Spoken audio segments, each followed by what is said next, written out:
আল্লাহ হযরত সুলাইমান আলাইহিস সালাতু ওয়াস সালামকে এক বিরল ক্ষমতার অধিকারী করেছিলেন। পশু পাখি থেকে শুরু করে প্রবাহিত বাতাস, এমনকি জিন জাতিকেও তার অনুগত করেছিলেন। একদিন হযরত সুলাইমান আলাইহিস সালাতু ওয়াস সালাম এবং তার সঙ্গীরা কোথাও যাওয়ার উদ্দেশ্যে রওনা করলেন। হঠাৎ তিনি দেখলেন তার অনুগত গোয়েন্দা পাখি হুদহুদ অনুপস্থিত। এটা দেখে তিনি বিস্মিত হলেন এবং সবাইকে জিজ্ঞেস করলেন, হুদহুদ যদি অনুপস্থিত থাকার যথাযথ কারণ দেখাতে না পারে, তাহলে তাকে কঠিন শাস্তির মুখোমুখি হতে হবে। এমতো সময় কিছুক্ষণ পরে হুদহুদ ফিরে এলো। সে জানালো সে সাবার রাজ্যে গিয়েছিল। সেখানে একজন নারীর রাজত্ব চলে। সেই রাজ্যের রানীর নাম ছিল রানী বিলকিস।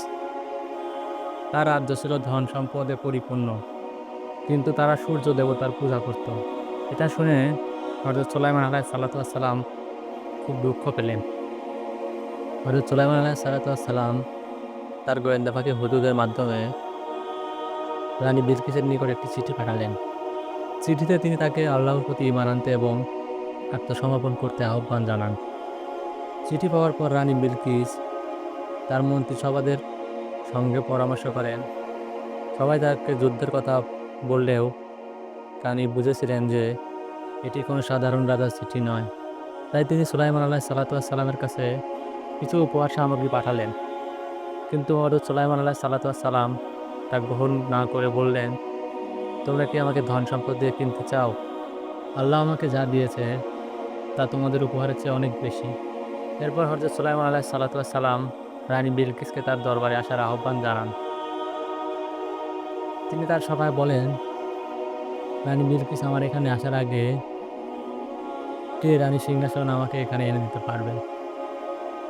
তখন একজন জিন বলল, সে কিছু সময়ের মধ্যে তা এনে দিবে।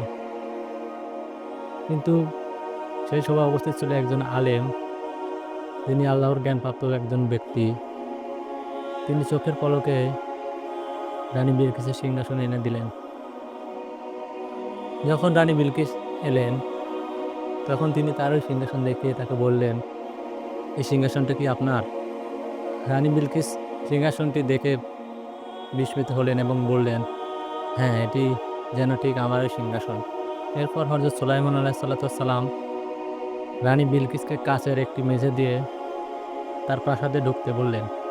রানী বিলকিস সেটি পানি ভেবে তার নিজের কাপড় উপরে তুলে ফেলল। এমনকি তার প্রাসাদে ছিল আরও অনেক বিস্ময়কর ঘটনা, যা আল্লাহ তাআলা হযরত সুলাইমান আলাইহিস সালাতু ওয়াস সালামকে দান করেছিলেন। আল্লাহর দেওয়া মজেজা দেখে এরপর রানী বিলকিস বললেন, হে আমার পালনকর্তা, আমি এতদিন অজ্ঞ ছিলাম। এখন আমি আত্মসমর্পণ করছি। সুলাইমানের সঙ্গে একত্রে বিশ্বজগতের প্রতিপালক আল্লাহর প্রতি ঈমান আনছি।